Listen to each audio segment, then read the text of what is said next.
All right, we're getting started, 8:59. It's Saturday morning baseball, fantasy baseball to be exact.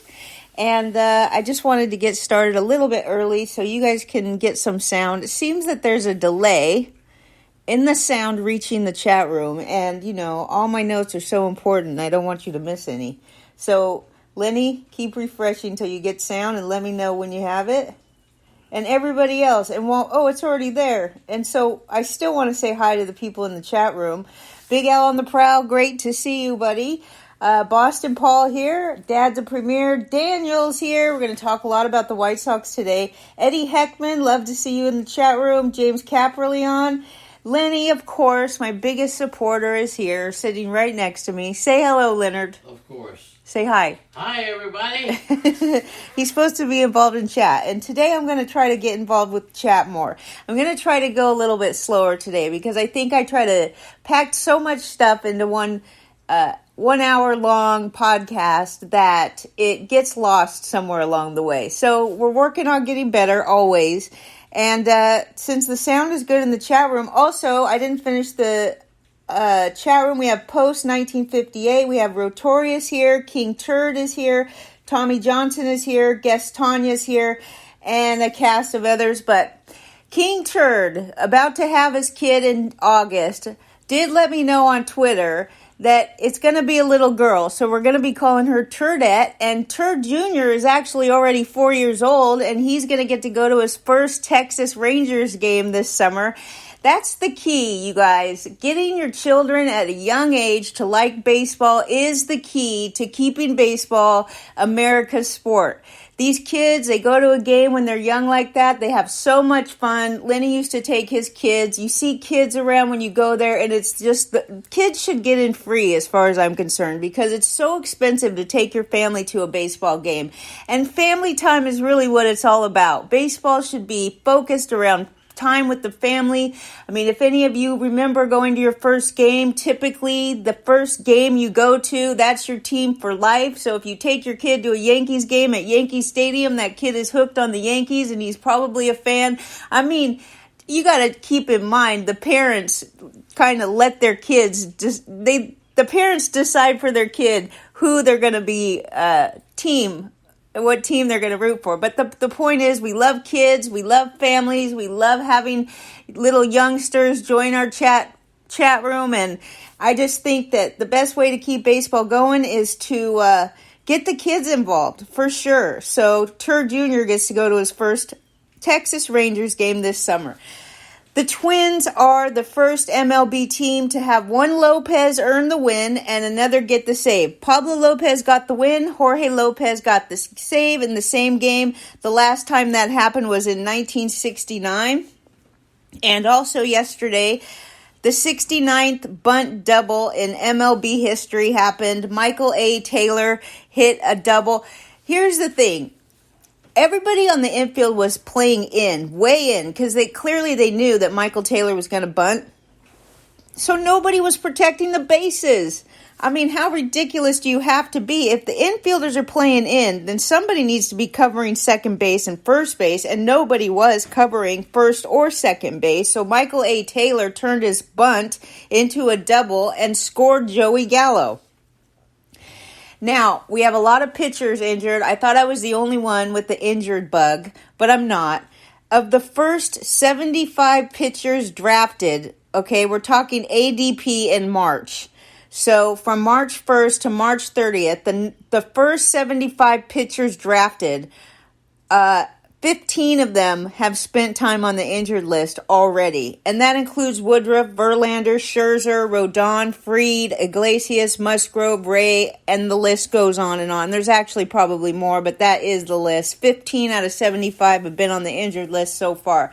Now, Malpal, if you're listening, we have an update on Taijuan Walker, and it's really not as bad as you thought.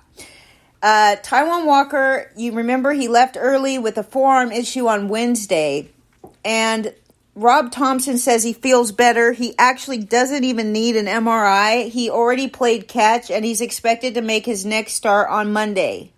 So, Malpal, you got lucky with the Taijuan Walker. I mean, Taijuan Walker isn't going to make or break your rotation, but he is a pretty solid 3 or 4 pitcher that will give you some innings, and he will keep his ERA under 4. And, Taijuan Walker is a nice add to anybody's fantasy roster, especially where you can draft him according to ADP. The poor Mets have been shut out 5 times in April. They were shut out 8 times all of last season. So you spend $500 million on players and you get shut out constantly. The Mets are really struggling right now, and I'm sure they'll turn it around. It's a long season. Now, yesterday, Malpow was trying to pawn Taijuan Walker off on me. And I said, I'm not taking... Okay, first of all, the only thing... He wanted a pitcher. And I said, I really need a first baseman. I've been rolling with Luke Voigt as my first baseman in our NL-only league. And that's not for lack of trying. I've been trying to get a first baseman. I think I have Matt Mervis in that league. And that's why you see me put in the chat room how I desperately need Matt Mervis to come up, because he's got to do better than Luke Voigt, who isn't even playing. The thing is, I was willing to trade him a pitcher for a first baseman. Malpal is actually a good trade candidate because he has 2 first basemen, Rowdy Tellez and Pete Alonso. Now, both of those players are very good, and I would probably have to give up a decent starting pitcher to get one of them. Rowdy Tellez is on a tear right now, and he's probably... I think his trade value is the highest it's going to be all season. Although he hit a bunch of home runs last year and he's on pace to hit a bunch more home runs, obviously nobody's parting with Pete Alonso. I don't know if I necessarily want to give up that good of a pitcher to get Rowdy, which is what I would have to do. And Malpal said, okay, let's find out what's happening with Taijuan Walker. I might be desperate. I might have to trade Rowdy. And, the NL only thing, it's really tough trying to find players to replace guys like Luke Voigt. Anyway, Ron Chandler says, if your fantasy team is 5th place or lower, your odds of winning are max 20%. And the reason that I told you that whole thing about Malpal and the trade is that, I'm down at the bottom in the standings, and my hitting needs a lot of help. It revolves around a couple players that just are stinking up the joint. But I told him I'm not that concerned about standings at this point. I don't really feel like you should be paying all that much attention to standings. You need to fix the holes on your team and figure out where you can make up category points. But, looking at the standings and saying, oh, I'm in 8th place, I should, retool. I just don't see it that way. Ron Chandler, on the other hand, says if your fantasy team is 5th or lower, you have a 20% max odds of winning the league. Now, I'm probably joining a lot of you out there. I don't really care if I win the league. I want to come in the money. Of course, I want to win. But my goal is to win some money, or just at least come in the top third of the league. I really desperately hate losing, just like everybody. But so maybe my odds of winning the NL only are 20% or less. That's fine. I definitely am going to keep trying, though. And I do probably agree with Ron Chandler. He's been playing this game since before I was born. And he's super smart when it comes to this stuff. So I'll take his word for what it is. The Dodgers welcomed back Will Smith and Max Muncy, but JD Martinez is now on the injured list. The Dodgers have allowed so many stolen bases. Austin Barnes is in charge behind the plate right now. Well, Will Smith is back, by the way, so we got that going on. But they just got crushed by the Pirates as far as stolen bases go. And then now every team is stealing on them since they know they can. The Dodgers have allowed 3+ steals in 4 consecutive games for the first time in franchise history. Now, one good thing for the Dodgers is Mookie Betts, who hit his 38th leadoff home run yesterday, 18th leadoff home run with the Dodgers. Jazz Chisholm, not off to a great start. If you look at his stats, you'll say oh no, he's still young, number one. But he's currently on pace to steal 66 bases this season. He's had 9 stolen bases over the last 15 games. And if he keeps up the pace, if he were to somehow keep that recent pace up, which is 9 stolen bases over the last 15 games, he would have 92 stolen bases on the season. We haven't seen that in a long time, but it's still possible. Corbin Carroll almost chased down Geraldo Perdomo yesterday. It was interesting. It was pretty fun to watch because these two guys are just unbelievably fast. Corbin Carroll, his time from first base to home plate is 12.6 seconds, and Perdomo's time from second to home was 12.3. So Carroll this guy could, by the time Perdomo could get from second base to home plate, Corbin Carroll can make it from first base to home plate. Corbin Carroll is excellent. I'm sure everybody that has him on their team is super excited about that. Now, somebody to not be super excited about is Franchy Cordero. He's 1 for 27 with 13 strikeouts, and then the Yankees optioned him to AAA. So you might want to replace Franchy Cordero on your active roster. Miami is the new Seattle, okay? They're 8-0 in one-run games this season. Flaherty, Giolito, Max Fried, they all went to the same high school, and that high school did not go to any state championships while they were there, if you can believe that. Brennan Davis with the Cubbies. He's batting .343, 12 for 35 over his last 10 games. Keep an eye on him. And here's a comparison for you, Malpal, and anybody that loves Tony Gwynn. Tony Gwynn's first 411 career games, he batted .322 with a .372 on-base percentage, 503 hits. Luis Arias, first 411 career games, batted .320 with a .380 on-base percentage and 478 hits. We have Tony Gwynn Jr. in the making here. Now, whether or not he could do it as long or as good as Tony Gwynn, that's a high expectation, so we'll have to see. But just to compare how good Luis Arias' plate discipline and just his bat skills are. The best run differentials in baseball right now are the Rays, plus 96. The Rangers come in second, plus 54. And the Cubbies come in third, plus 46. Aren't the Cubbies fun to watch? They're just fun to watch.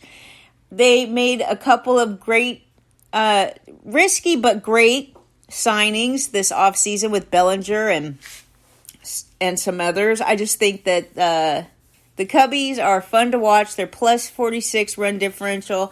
The worst run differential, plug your ears, Daniel. The worst is the Athletics, 113. And we're going to talk a little bit more about the Athletics when we get to their game because their attendance has plummeted since they said they were moving to Las Vegas. And the ones that were there were screaming to sell the team. They hate the owner. They're just livid. I mean, I always kind of wondered, the fans want a new ballpark, but they didn't want the ballpark to move to Vegas because now their team is leaving. So this didn't help the fans in any way, moving to Vegas. And so everybody's saying, the Oakland fans are pissed off. No, they actually want to keep the A's in Oakland. They've been there forever. And so what they really wanted was a new stadium close by. But they didn't get that, and now they're losing their entire team to Vegas. So it's, it's only like a 4 or 5 hour drive to Vegas, so it's not that big of a deal. Anyway, the White Sox, minus 58 run differential, and the Royals, sorry Stardog, minus 59 run differential. But get this, every single team in the American League East has a positive run differential.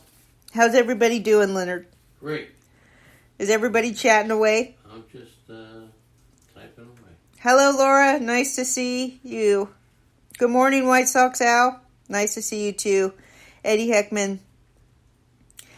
In the future, Eddie says he needs to play in leagues that will let him draft O's and the Bucks. You really got to stop drafting players based on the team that they're on, Eddie. It's never going to win you a league, ever. I don't care how good the O's and Bucks ever get. They could be the best two teams in all of baseball, and if all you do is draft your favorite team, you will never, ever, ever win a fantasy baseball league as long as you live. But if that's if that's what you like to do and it makes it fun for you, by all means. The White Sox third baseman Jake Berger is widely available in fantasy baseball leagues. And he is batting .269 with a .361 on base percentage, 7 home runs, 9 runs, 13 RBIs in 19 games. The White Sox are 7-20.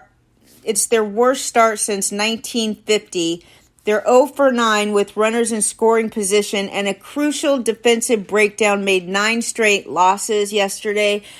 The manager, White Sox manager Pedro Greifel, he's the first manager to be ejected twice this season, and he did it in consecutive days.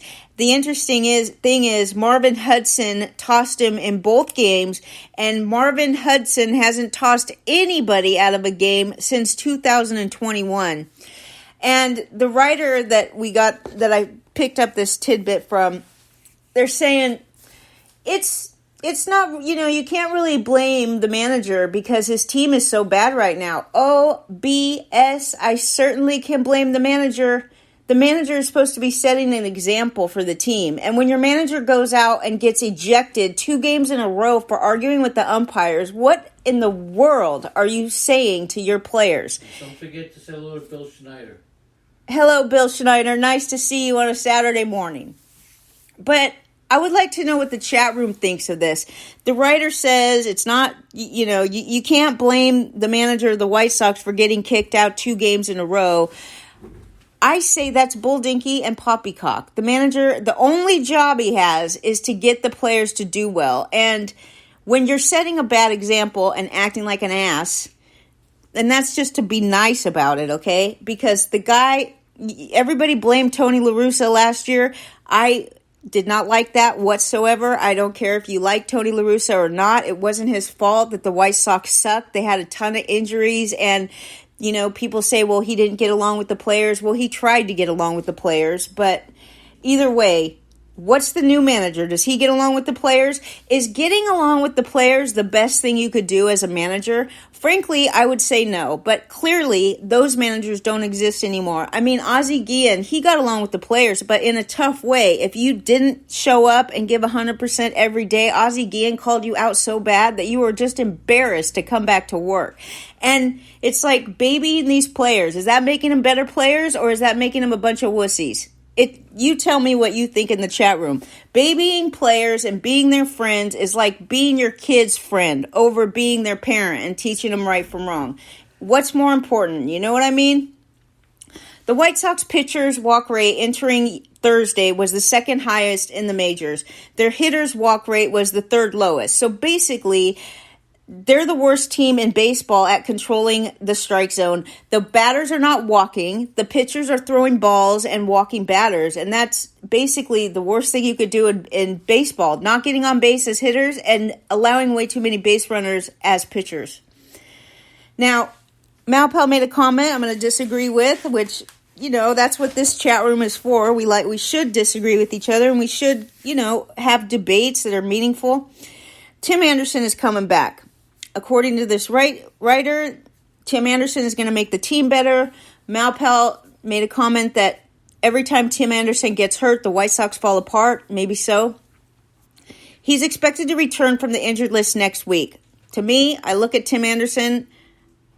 I look at the one season that he had where he reached 20 home runs and 20 stolen bases. It was one season in his career. He has never, ever even reached 20 home runs or 20 stolen bases in a season other than that one season. I'm talking, he hasn't reached 20 home runs or 20 stolen bases in any season in his career but one season. I don't know if he's going to really help the White Sox at this point, but also Liam Hendriks is coming back very soon. I have high hopes for Liam Hendriks. What a great story that is anyways, but clearly one of the best closers in baseball before he got cancer. He's fought that, he's healthy, and he's coming back, and it's very exciting for the White Sox, and maybe that will help him out. But in the meantime, I just wonder what's up with their manager getting kicked out 2 games in a row, throwing little tantrums because he doesn't like a strike or a ball call, when his team is at the bottom of the barrel in every way. The Twins won the 1991 World Series, and since then, listen to this, the Twin Cities in general, Minnesota, the Twin Cities in general, their teams have made the playoffs 50 times. That includes MLB, NBA, NFL, NHL, and all those 50 times they have failed to reach the championship round every single time. No other metro area in baseball, NBA, NFL or NHL history has had even 30 straight playoff trips without making the finals, and they've done it 50 times in a row. Here's a couple waiver wire picks for you. Tanner Bybee, we talked about a little bit in the chat room. Lenny's talked about him. I just want to reiterate because I looked at a whole list of waiver wire pickups, and I check them to my own leagues to see if these waiver wire pickups are actually even available in any leagues. And Tanner Bybee is available in several of my leagues, so I thought I'd bring him up. He struck out 8 against the Rockies, allowed a single run in his major league debut on Wednesday. He has a 97-mile-an-hour fastball, and he's got 4 different pitches, which I love. Whenever you see that a pitcher has 4 different pitches, it's always a good sign.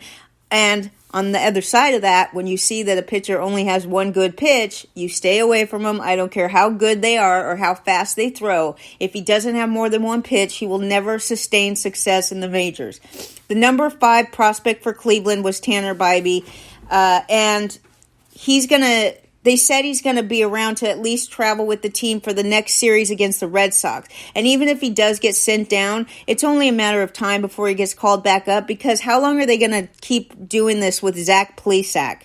I mean, you know, Zach Plesac was good one season, and then after that, he hasn't been good. So basically, the only reason they would send this kid down is if they are going to continue rolling out Zach Plesac. Okay, and that's the torturous thing. So I also like Logan Allen, which I told you about last week, but you're not going to be able to get him in any leagues with me because I already went and picked him up, so I won't go talking about him right now.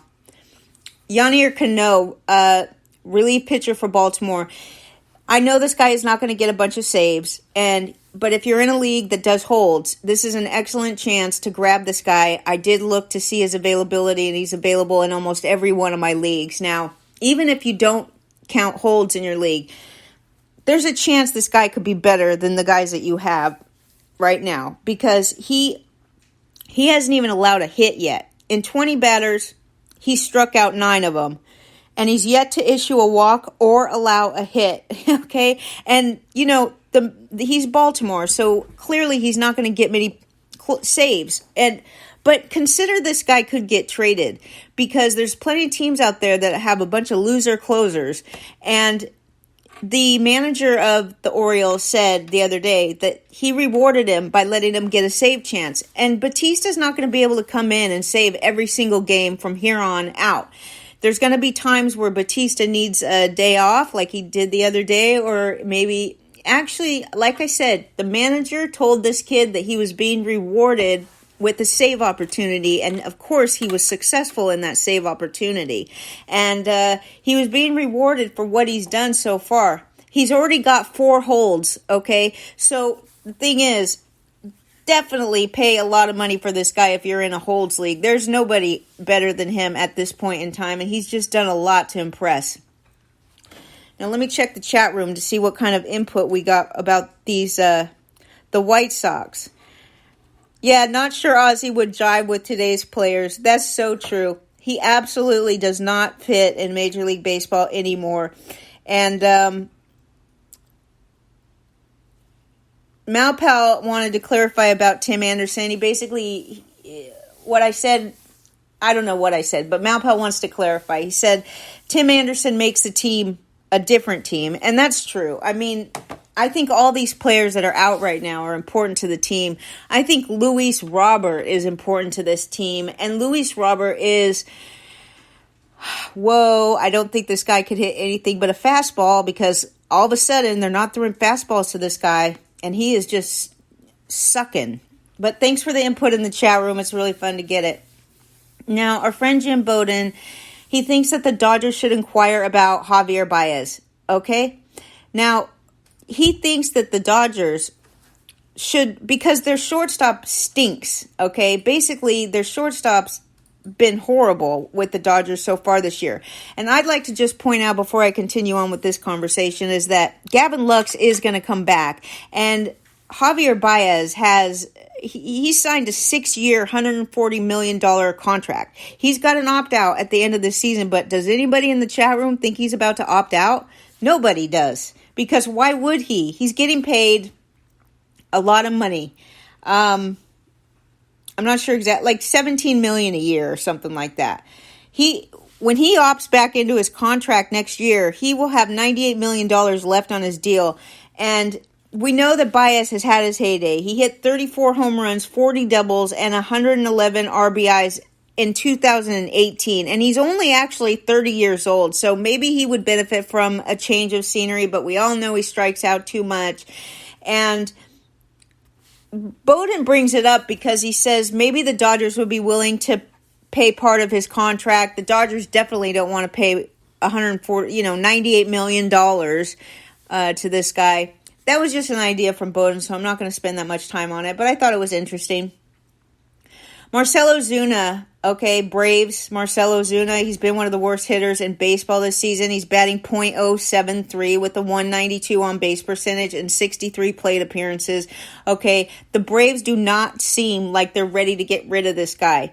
And I will tell you what that's based on. He is signed through the end of 2024. He's being paid $18 million this season and next season, and that is why the Braves are hesitant. Plus, they have injuries. They're hesitant to take Ozuna out of the lineup. Now, get this, though. This is so interesting because as much as the fans hate Ozuna, the manager, the hitting coach, Kevin Seitzer, all he would say when asked about how bad Ozuna is doing right now, and the reporter was trying to get the insight on what their plans are to get this guy out of the lineup, the hitting coach says that he's placing too much pressure on himself. He says, in quote, Ozuna works so hard and cares so much and tries so hard. He started caring too much and trying too hard, and that's what's leading to where he is right now. I thought that was just fascinating because you got the hitting coach basically sticking up for this guy.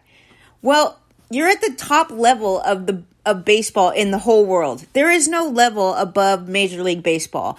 I don't care if you try as hard as you can or not as hard as you can. If you are having struggles, there's a problem with this. And trying too hard doesn't cause problems at the plate because you have something wrong with your swing. Either you're not swinging fast enough, you're swinging over the ball. There's all kinds of reasons, you're not holding the bat right, you're not standing in the box right. Maybe you should adjust something.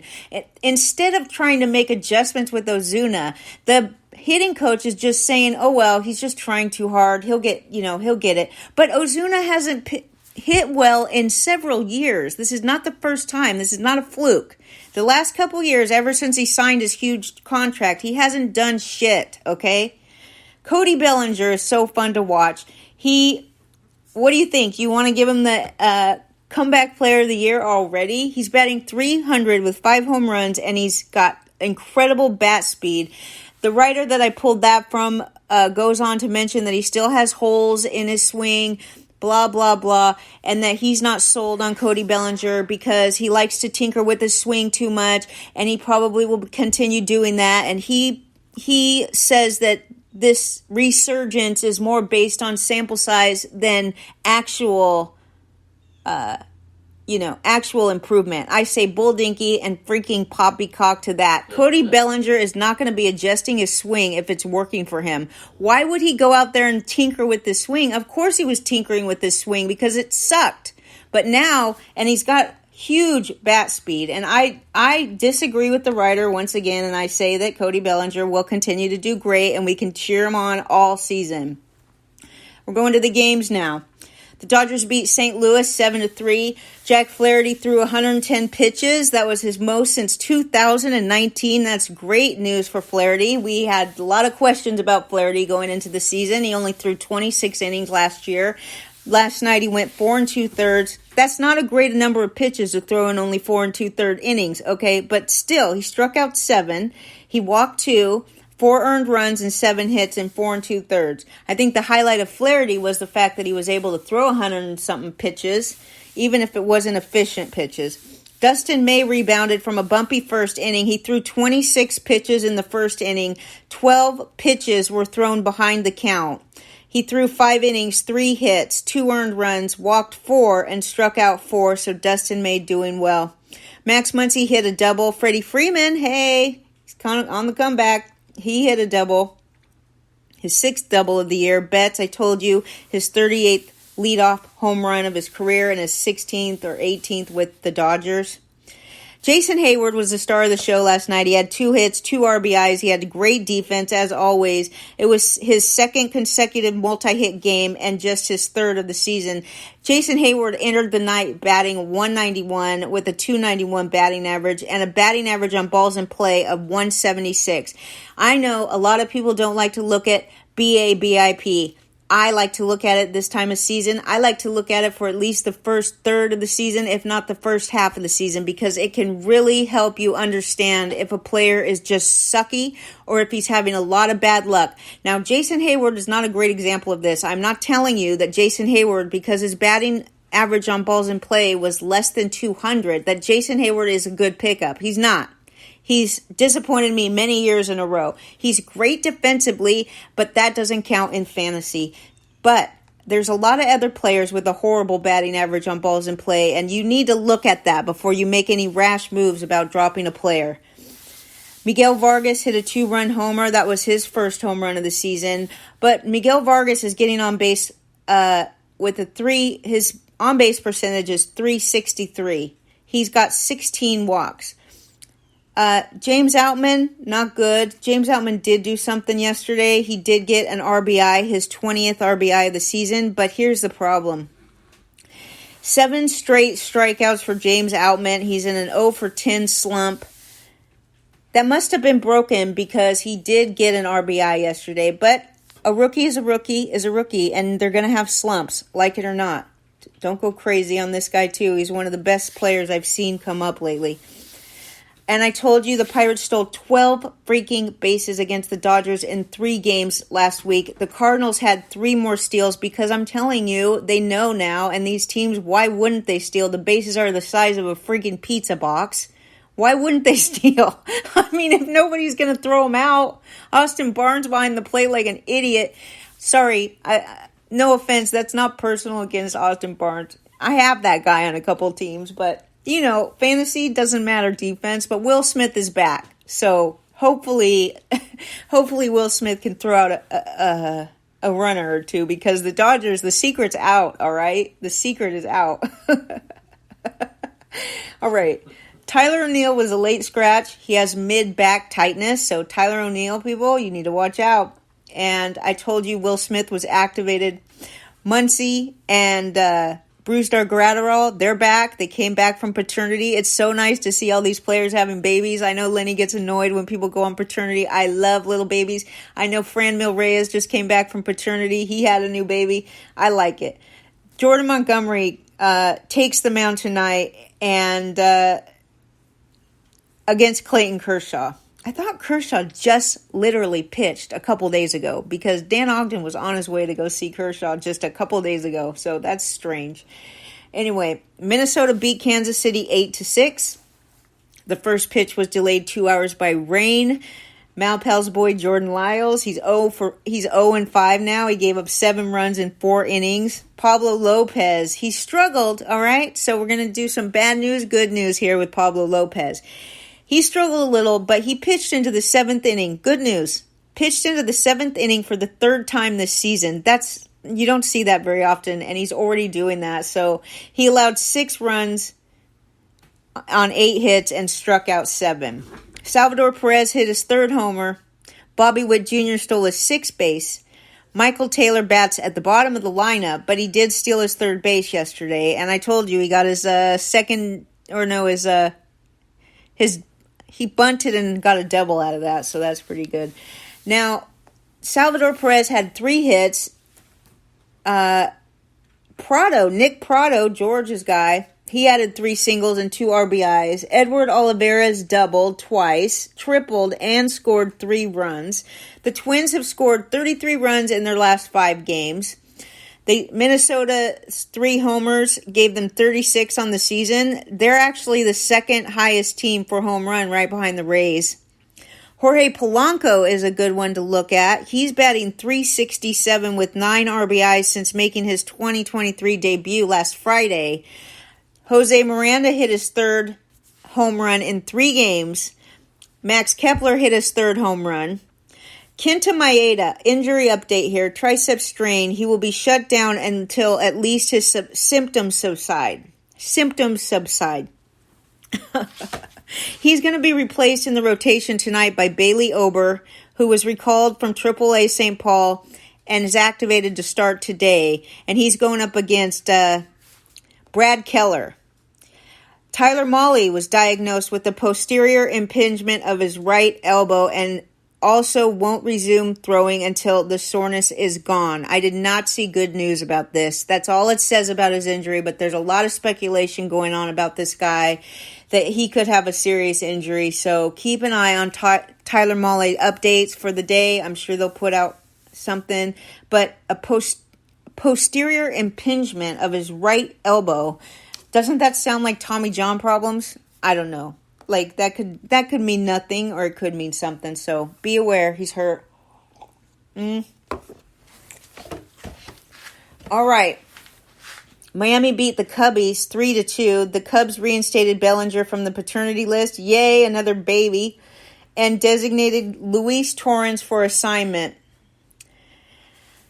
Marcus Stroman, 6 1/3, 6 hits, 3 strikeouts, and 2 earned runs. Against Jesus Luzardo, 6 1/3. I love seeing Luzardo. He struck out 6, 2 earned runs, 5 hits. Gene Segura was the star of the game. He hit a game-winning single.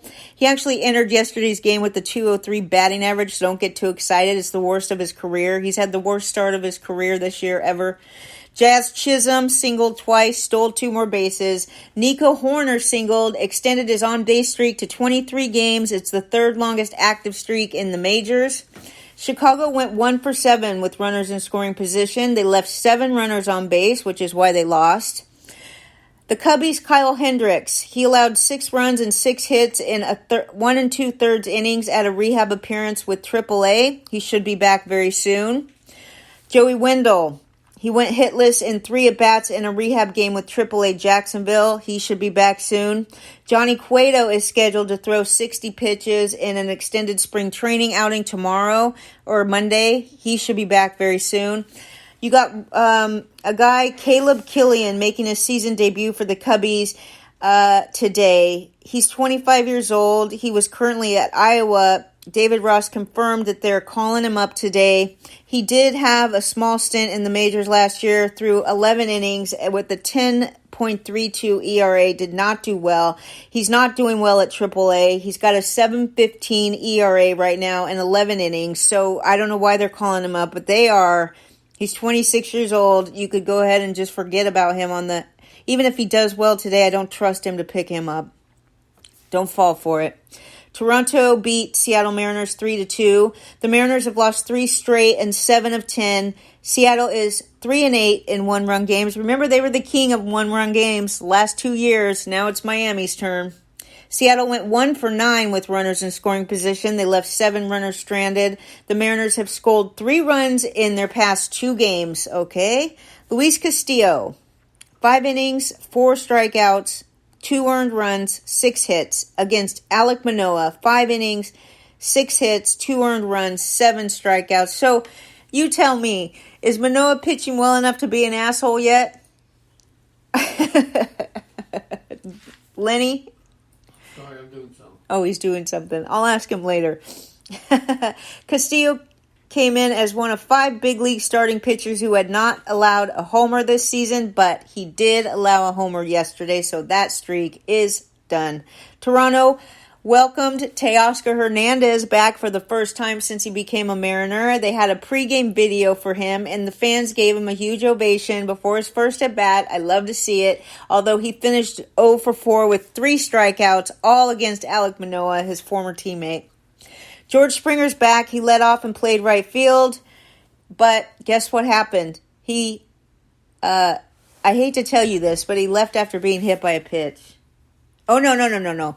Sorry, scratch that. He left Wednesday after being hit by a pitch, but now he's back. He led off and played right field. I don't know his exact stats for yesterday. Cal Raleigh for Seattle hit his 3rd home run, and that snapped Toronto's streak of 25 consecutive scoreless innings. Alejandro Kirk hit his second home run, and Jordan Romano, 9th save and 10 chances. Tonight you get to see Chris Flexen against Kevin Gausman. I got to take Gausman on this one. But Lenny will probably take Flexen, so he's busy doing something else. I don't know what he could probably be doing. I'm typing in the chat room. Okay, good. As long as you're engaged with me. I'm engaged. Okay, Leonard. Atlanta 4, New York Mets nothing. The poor Mets, right? This game was actually called after 5 innings. Atlanta improved to a Major League best 11-2 on the road. They beat the Mets for the 7th time in their last 8 meetings. The Mets have lost 5 of 6 and were shut out for the 5th time this year. The Mets did announce that anybody who is holding a ticket to the game is going to receive a voucher for a ticket to another Monday through Thursday home game. So this game's on a Friday, right? And they're going to give you a voucher for a game on a Monday through Thursday. So you can't pick a game on a Friday. You only get a voucher for a game Monday through Thursday. I would say that's Bull Dinky and Poppycock. And like I was saying in the chat room the other day, it costs $70 to park at Citi Field. When the game is rained out like this one, you don't get any kind of discount or refund or parking voucher. You have to just eat the $70. And so there's 2 things that suck about this. Anyways, and also, even if it's on a Monday through Thursday, it can't be the Subway Series in June because that's the Mets versus the Yankees, and that one's usually sold out. Anyway, there's only 2 pitchers in this entire game. Max Fried went 5 innings, 7 strikeouts, no earned runs. David Peterson, 5 innings, 6 strikeouts, 4 earned runs. Fried did not permit a run for the 3rd straight outing. He's allowed just 1 run all season. He's got a .45 ERA. It was his 54th win since 2019, the most among left-handed pitchers in that span. Matt Olson hit his first home run against a lefty this season, 2nd longest homer of Matt Olson's career. 4th straight game against the Mets that he's homered. So Matt Olson against the Mets, always put him in your DFS lineup. He hasn't been good against lefties. He's only 8 for 39 off left-handed pitching right now. Last season he had 7 of his 34 homers off lefties, and he also homered 7 times against the Mets. Matt Olson is a Mets killer, like Chipper Jones. Raisel Iglesias felt fine. He threw 12 pitches in his first minor league rehab appearance. He's coming back soon. Justin Verlander allowed 2 hits and struck out 6 in 4 2/3 scoreless innings. He's at AA Binghamton. Verlander is going to be evaluated today, and the team will decide if he needs another rehab outing. I highly doubt he will. I pray he doesn't. That's my bias talking, by the way.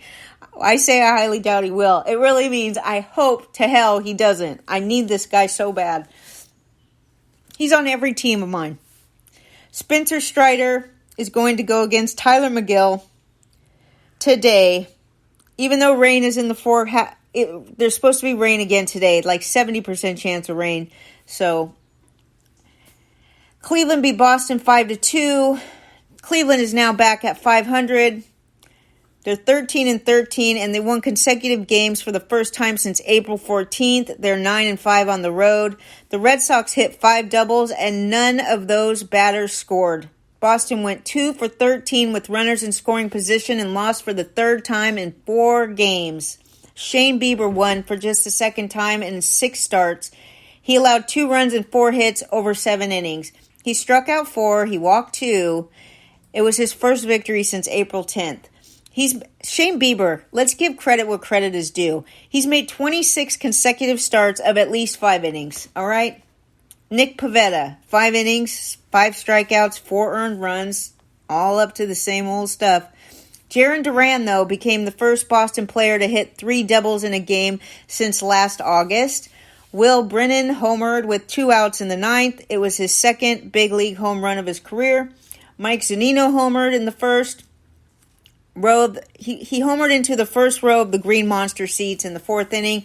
He has 16 homers against Boston, 4 more than he's hit against any other team. Another guy to put in when they're playing a certain team is Mike Zunino against Boston. Emmanuel Clase, 9th save and 10 chances. Injury update here for Aaron Savali. he could pitch for Cleveland on Tuesday or Wednesday. That's according to manager Terry Francona. So do what you will with that. Garrett Whitlock was put on the 15-day injured list because of right elbow ulnar. Come on, man. He's got right elbow problems. It was retroactive to Tuesday, and Brian Bello was recalled from Worcester, and he is to start today in place of Whitlock. Whitlock is now on the injured list again, okay? And he started the season on the injured list, okay? And he spent most of his career on the injured list, okay? Stop getting him. He's not good. I want this guy to pitch at least 50 innings before he goes on the injured list for anybody to trust this guy, okay? Okay. I need to stop saying okay. All right, let me have a sip of my coffee. All right, intermission. Okay.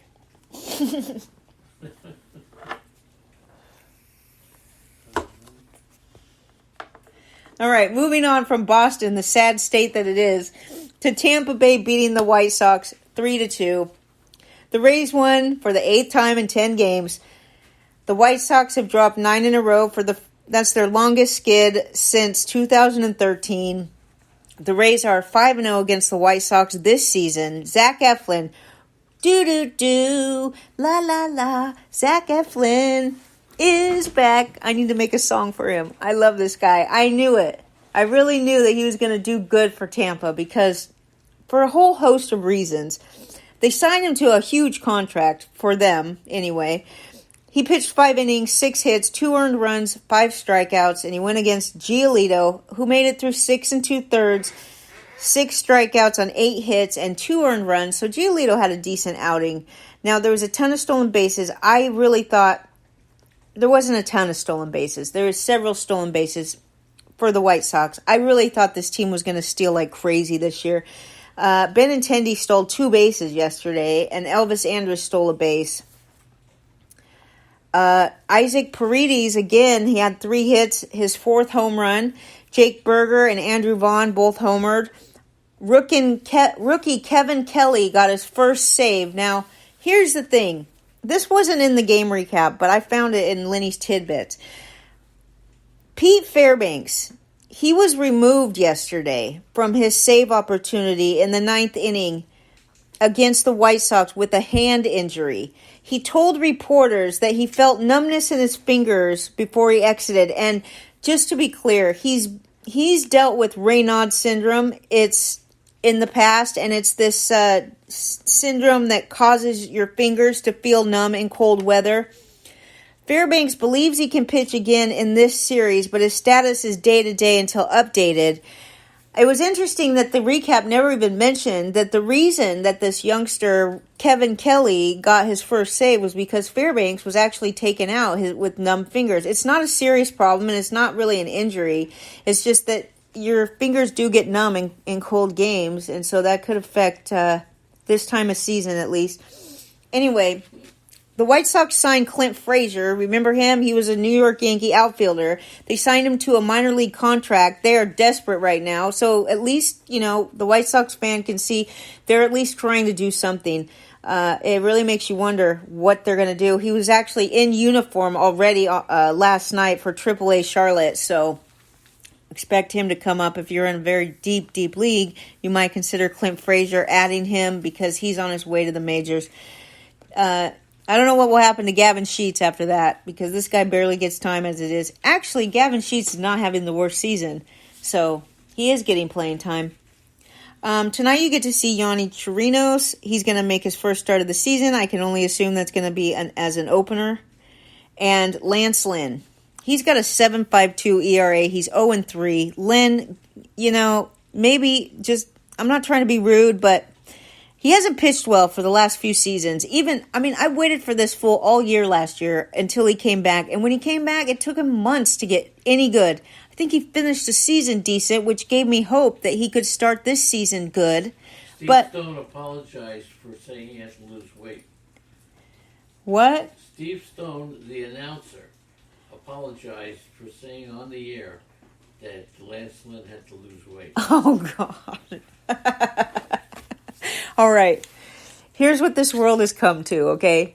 You're not allowed to criticize anybody. And if you use the wrong word, goodness gracious, if you use a word that they've decided to redefine and you didn't know it, you lose your job. So Steve Stone is the announcer for the White Sox. This is what Lenny just told me. And apparently he mentioned that Lance Lynn is a little portly and needs to lose some weight. Well, he got back up yesterday, and I guess he had to apologize for saying that Lance Lynn needs to lose weight. What the hell? Look, if a guy is way overweight and he's not pitching good, why can't you say that? Right? Why can't you say that? That's just the truth. And sometimes the truth is not nice. Right? And he apologized to him. And he apologized to the whole world for saying that what's very clear, that Lance Lynn might need to lose some weight. Yeah. Texas Rangers beat the Yankees 5-2. Wait. Is that wrong? Let me look at the stats here. Yeah, they did. The Rangers beat the Yankees 5-2 after losing 4 games in a row. The Yankees played their first game this season without Aaron Judge. This is a serious issue. I don't know if it's a serious issue. You'll find on social media that the sports media vultures are all writing their different takes on Aaron Judge right now because the rumors are swirling.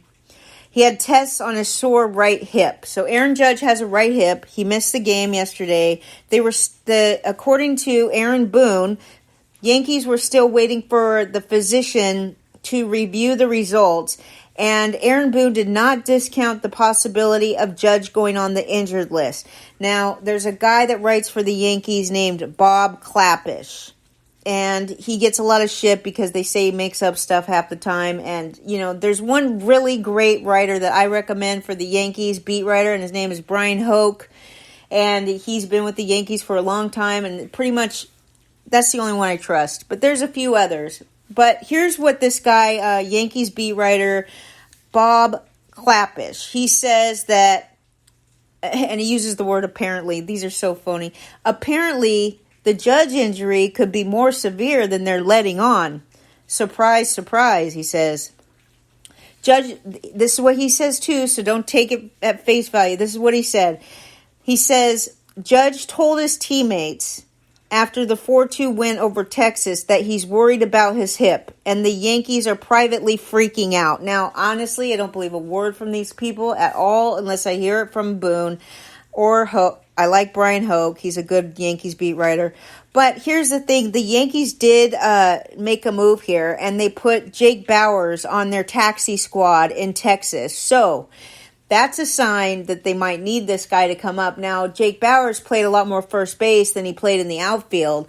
But the fact that they put him on their taxi squad in Texas, I would say that that's a good sign that they are at least considering the possibility of Judge being out for longer. And in order to put this guy Bauers on their 40-man roster, they're going to have to make some room. And here's the thing. Bauers, we don't know if he's coming up or not. We don't really know about Aaron Judge's injury. But he is crushing it right now at AAA. He is 27 years old, and between 2018 and 2021, you guys will all remember in the majors, he did not do well. He batted .213 with a .307 on base percentage in 1,126 plate appearances between 3 teams in that span. But he did sign a minor league pact with the Yankees in December, and he opened the season in Scranton, and he's been on an absolute tear so far.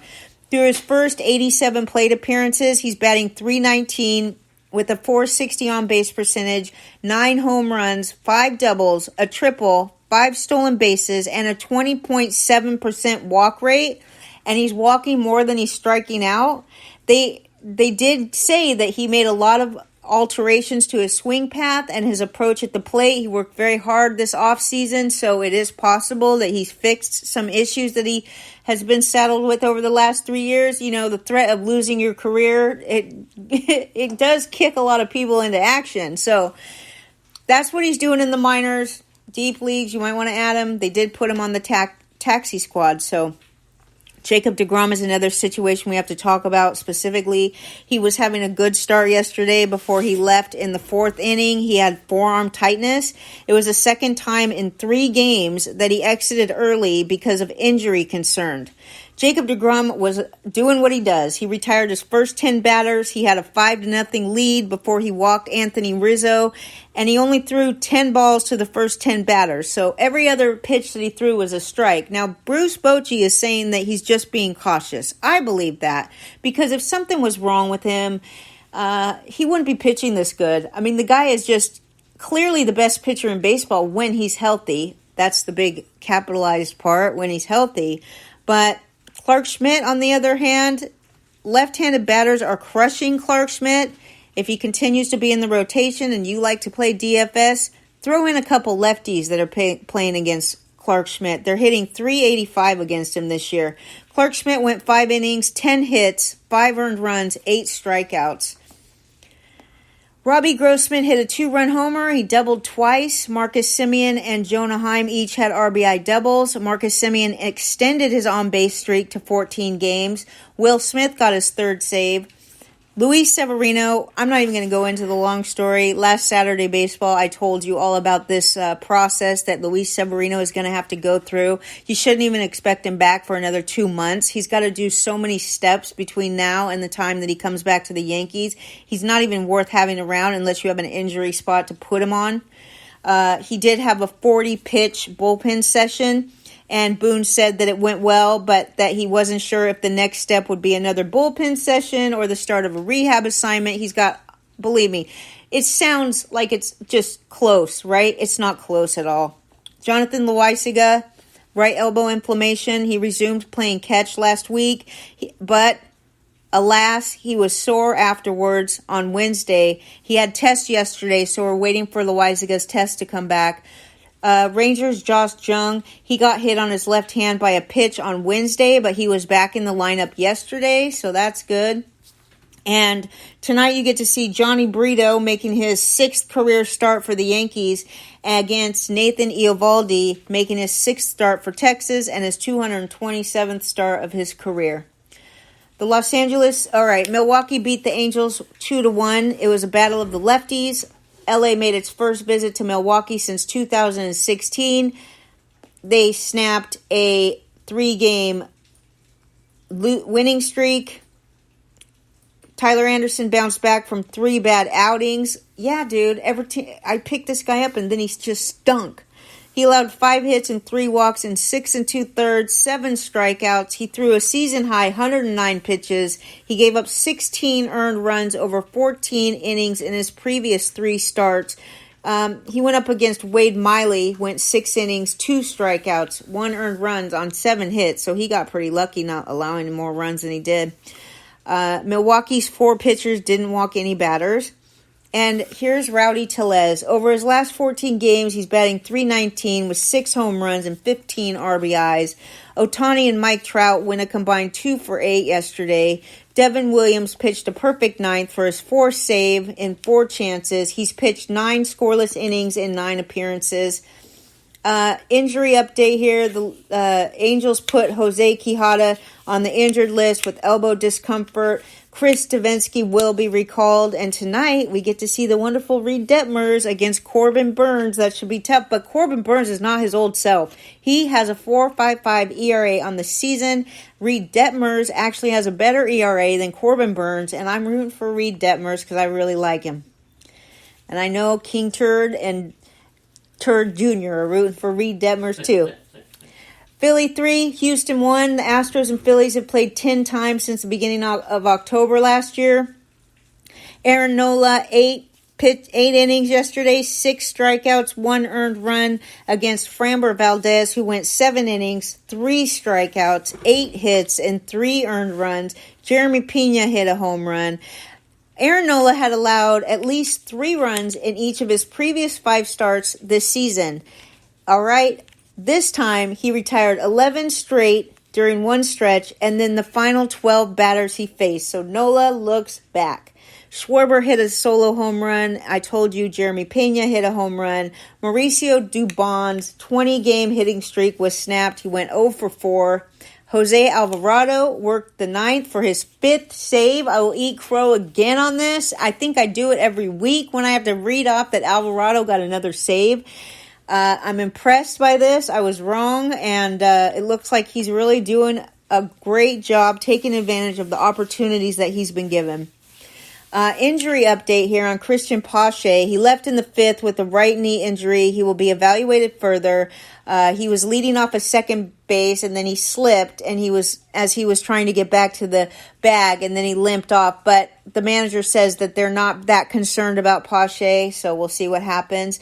Yordan Alvarez was out of the lineup for a 4th straight game due to neck stiffness. Now, this guy's gone through a lot of injuries, and he has mastered the art of coming back from injury. I mean, when he comes back from injury, it's like he never was hurt. But right now, this neck seems to be giving him some problem. They say that he was doing better. He's remaining day-to-day, which is the worst possible place to be on a fantasy roster. Put the guy on the injured list or put him in the game is what we like to say. Tonight, Zach Wheeler is going up against Christian Javier, and that's that. So, a couple more games here, maybe 1 or 2.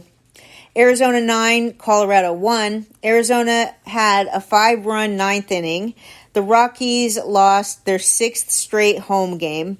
Colorado is a National League worst, 8-19. The Rockies' worst start since 2005. They dropped to 3-8 at Coors Field.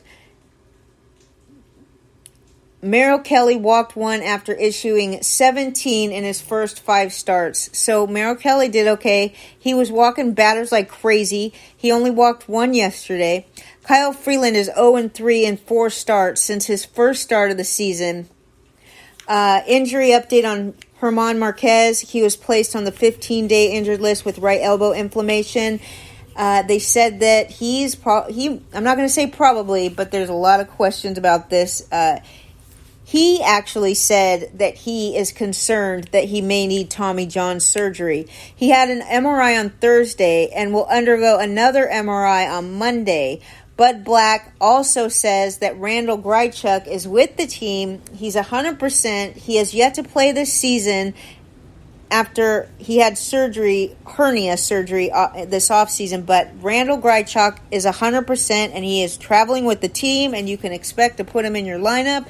He should be, look, he's not an ace fantasy player, but he's absolutely a power hitter that can really help out some struggling fantasy managers right now.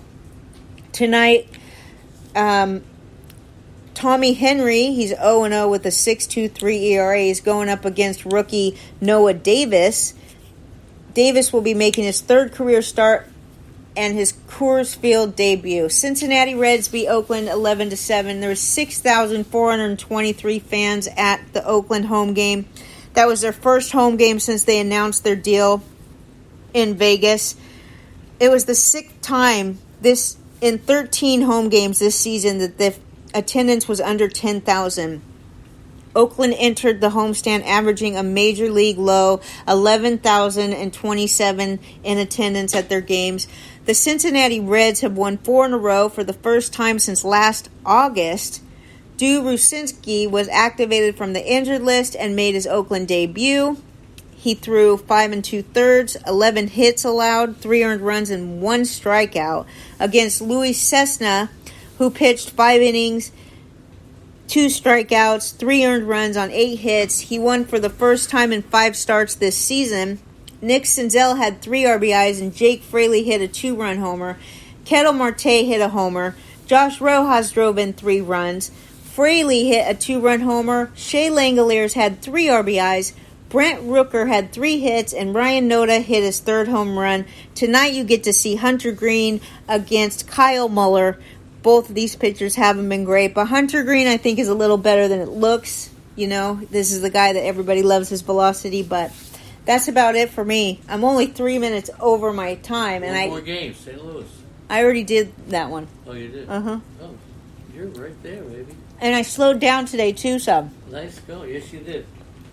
All right. That's why we do this. First of all, we like to improve. We like to stay sharp. And we like to get up at 4 in the morning. We like to get up early because we go to bed with the birds, which is fine. We love it. And someday I might have to get a real job, besides just taking care of Leonard. Anyway, I hope you all have a wonderful day. We're going to put together a round table, and we're going to do this on video, and we're going to have about 3 or 4 of us on video. We're going to do it on a weekend night, and we're going to have at least one segment dedicated to waiver wire pickups for the week. We're going to each give our input on a different waiver wire pickup every week, and then the other segments will rotate. But I'm talking to a couple people right now to see if any of you are interested in being on a roundtable. Just reach out to Lenny or me, and we'll talk about it, and we'll probably rotate guests or whatever. But I just want to let everybody know that we're going to start doing that possibly next week. Next week's my birthday. And next week is Lenny's birthday, so I'm going to be actually doing Lady and the Legend by myself next week. Not tomorrow. We'll be together tomorrow. But next week he's going to pick up his kid from the airport, Michael, who's coming in from Chicago. So he's really looking forward to that, and I will be here doing Lady and the Legend. And then hopefully we'll start the roundtable next week too. But other than that, we'll see you tomorrow. Have a great day. You can always call Lenny at home. It's raining outside today, so he can't go sit outside. He probably needs some company. Other than that, say goodbye, Leonard. Goodbye, everybody. Goodbye.